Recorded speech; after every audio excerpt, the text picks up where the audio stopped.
Hello viewers, welcome back to our channel. DMHO office నుంచి మనకి మరొక నోటిఫికేషన్ అయితే రావడం జరిగిందండి. ఈ ఉద్యోగాలకు సంబంధించి దాదాపు ఒక 15 జిల్లాల వాళ్ళు కూడా అర్హులే అనమాట ఈ ఉద్యోగాలకు అప్లికేషన్ చేసుకోవడానికి. మరి మొత్తం కూడా ఈ వీడియోలో అయితే డీటెయిల్స్ అయితే తెలుసుకుందాము. ఏ విధంగా అప్లికేషన్ చేసుకోవాలి, ఎలా అప్లికేషన్ చేసుకోవాలి, ఏ ఉద్యోగాలు ఉన్నాయనేది కూడా మొత్తం కూడా మనం పర్టికులర్ అయితే తెలుసుకుందాం. వీడియోని స్కిప్ చేయకుండా లాస్ట్ వరకు అయితే చూడండి. మొత్తం కూడా వివరించే ప్రయత్నం అయితే చేశాను ఈ వీడియోలో. అయితే ఇక్కడ చూడండి, మనకి ఉద్యోగాలు చూసుకున్నట్టయితే దాదాపుగా మనకి medical officer, lab technician and అలాగే పారామెడిక్ అసిస్టెంట్ ఉద్యోగాలు అయితే పడ్డాయండి. సో ఈ మెడికల్ ఆఫీసర్ వచ్చేసి మనకి మల్టీ జోన్ 2 కింద అయితే తీసుకుంటున్నారు. అలాగే ల్యాబ్ టెక్నీషియన్ వచ్చేసి మనకి జోనల్ క్యాడరు, అలాగే పారామెడిక్ అసిస్టెంట్ వచ్చేసి జోనల్ క్యాడర్ తీసుకుంటున్నారు. జస్ట్ దీనికి ఏఎన్ఎం పాస్ అయితే చాలండి, వీటికి అప్లికేషన్ అయితే చేసుకోవచ్చు అనమాట. ఏఎన్ఎం పాస్ అయితే చాలు. మనం ఇక్కడ చూడొచ్చు, మనకి మల్టీపర్పస్ హెల్త్ వర్కర్ అంటే ఏఎన్ఎం అనమాట. ఏఎన్ఎం పాస్ అయితే చాలు ఈ పారామెడిక్ అసిస్టెంట్ ఉద్యోగాలకు అప్లై చేసుకోవచ్చు. మీకు నెలకు 15,000 జీతం అయితే ఉంటుంది. జోనల్ క్యాడర్లో అనమాట. నేను తెలియజేస్తాను. ఓకే, మల్టీ జోనల్లో మనకి మల్టీ జోన్ 2లో ఏ జిల్లాలు వస్తాయి, అలాగే జోనల్ క్యాడర్లో ఏ జిల్లాలు వస్తాయని కూడా నేను తెలియజేస్తాను. వీడియోని స్కిప్ చేయకుండా అయితే చూడండి. ఇకపోతే మనకి ఇక్కడ ల్యాబ్ టెక్నీషియన్కి వచ్చేసి మనకి డిఎంఎల్టీ లేదా బీఎస్ఎంఎల్టీ పాస్ అయిన వాళ్ళు ఎవరైనా సరే మీరు అప్లై అయితే చేసుకోవచ్చు. ఇక్కడ మనకి చూసినట్టయితే చూడండి, మరి కావాల్సినటువంటి సర్టిఫికేట్ ఏవేవి అంటే ఎస్ఎస్సి మేము, అలాగే ఇంటర్మీడియట్ మేము, మీ క్వాలిఫైయింగ్ సర్టిఫికేట్ అండ్ అలాగే మీ మార్క్స్ మెమోస్ అన్ని 10th క్లాసు అండ్ అలాగే SSC and intermediate me pass certificate అవన్నీ కూడా మెమోలు ఉండాలి. అలాగే రిజిస్ట్రేషన్ సర్టిఫికేట్, మీ యొక్క క్యాస్ట్ సర్టిఫికేట్ అండ్ దాంతోపాటుగా మీ యొక్క బోనఫైడ్ అనమాట. ఫస్ట్ క్లాస్ నుంచి 10th క్లాస్ వరకు బోనఫైడ్స్ అండ్ అలాగే రిజిస్ట్రేషన్ సర్టిఫికేట్, ఒక ఫోటో అనమాట. ఇదైతే కావాలి.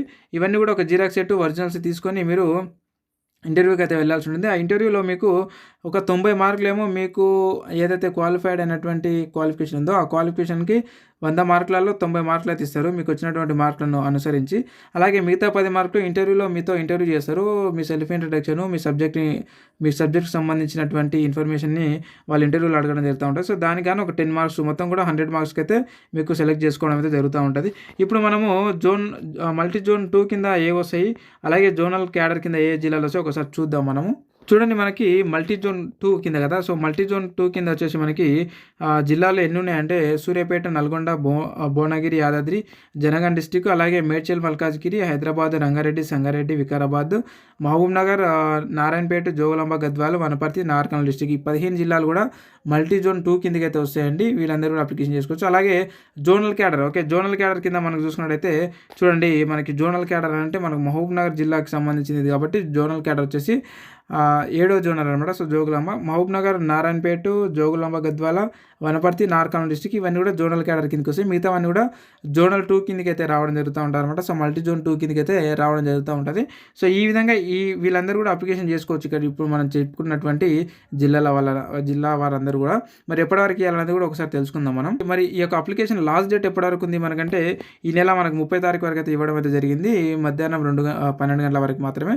సో వెన్యూ వచ్చేసి మనం ఎక్కడికి వెళ్ళాలి ఇంటర్వ్యూ అంటే district medical and health officer, IDOC centre, Mahabubnagar, ఇక్కడికి వెళ్ళాలి. ఎలాంటి ఎగ్జామ్ ఫీజు అయితే లేదు, ఎగ్జామ్ కూడా ఉండదు. జస్ట్ మీ ఒరిజినల్ సర్టిఫికేట్ తీసుకెళ్తే మీకు ఇంటర్వ్యూ ఉంటుంది. Just okay, walk in interview. ఆ ఇంటర్వ్యూలో మీకు 10 మార్కులు ప్లస్ మీకు వచ్చినటువంటి క్వాలిఫికేషన్లో వచ్చినటువంటి మార్క్స్ 90 మార్కులు అయితే యాడ్ చేయడం జరుగుతూ ఉంటుంది. ఈ విధంగా అయితే ఉంటుందండి. ఎవరైతే ఏఎన్ఎం పాస్ అయ్యారో వాళ్ళందరూ కూడా అప్లై చేసుకుని, అలాగే ఎంఎల్టీ ఎవరైతే ఉన్నారో డిఎంఎల్టీ, ఎంఎల్టీ చేసిన వాళ్ళు కూడా ఈ ఉద్యోగాలకు అప్లై చేసుకుని. జస్ట్ ఒకటొకటే ఉన్నాయి, బట్ ఒక ఉద్యోగం ఉంది అని చెప్పేసి మీరు నెగ్లెక్ట్ చేయకండి. చాలామంది ఇలాగనే నెగ్లెక్ట్ చేసి వెళ్ళారనమాట, ఇంటర్వ్యూకి వెళ్ళారు. ఎవరైతే వెళ్తారో వాళ్ళకి వచ్చేటటువంటి అవకాశం ఉంది. కాబట్టి ఇటువంటి ఉద్యోగాల కాంపిటీషన్ కొంచెం తక్కువగా ఉంటుంది. ఎందుకంటే ఒకటే కదా జాబు, మనకు పోతే ఏడవస్తుందని ఇలా నెగ్లిజెన్స్ తోటి ఎవరు వెళ్ళరు. కాబట్టి ఈ వీడియో చూసినటువంటి మీరైతే ఈ లోకల్ అంటే ఇప్పుడు మనం చెప్పుకున్నటువంటి జిల్లాలలో ఎవరైతే ఉన్నారో ఆ జిల్లాల వాళ్ళందరూ ఖచ్చితంగా వెళ్ళండి. వెళ్తే ఎవరికైతే మెరిట్ ఉంటుందో వాళ్ళకి వస్తుంది. మన వాళ్ళందరూ కూడా ఎవరికైతే మెరిట్ ఉంటుందో వాళ్ళకి రావడం జరుగుతూ ఉంటుంది. ప్రయత్నం చేయడంలో తప్పలేదు కాబట్టి సో వెళ్ళేతారని మీరు ఎలాంటి ఎగ్జామ్ ఫీజు అయితే పే చేయాల్సిన అవసరం లేదు. ఒక రోజు మాత్రం మీరు అక్కడ టైం కేటాయించాలి, అంతే. ఒక రోజు టైం కేటాయించి వెళ్ళండి. ఓకే, సో ఇదన్నమాట ఫ్రెండ్స్. అండ్ ఇలాంటి అప్డేటెడ్ ఉద్యోగ నోటిఫికేషన్ల కోసం ఖచ్చితంగా మన ఛానల్ సబ్స్క్రైబ్ చేసి పెట్టుకోండి. మనకు సంబంధించినటువంటి టెలిగ్రామ్ మరియు వాట్సాప్ గ్రూపులు లింకులు ఉన్నాయి. ఈ వీడియో కింద డిస్క్రిప్షన్లో కామెంట్ బాక్స్లో పిన్ చేసి పెట్టాను. ఆ లింక్లో పైన క్లిక్ చేసి మీరు ఖచ్చితంగా మన గ్రూప్లో అయితే జాయిన్ అవ్వండి. ఇలాంటి పీడిఎఫ్స్ అంటే అప్లికేషన్ ఫామ్స్ పీడిఎఫ్స్ కానీ అప్లికేషన్ లింకులు కానీ అందులో మనం ప్రొవైడ్ చేస్తూ ఉంటాం అప్పుడప్పుడు. సో అవన్నీ మీరు మిస్ అవ్వకుండా అంటే ఖచ్చితంగా మన గ్రూప్లో అయితే జాయిన్ అయితే అయ్యి ఉన్నాడు ఫ్రెండ్స్.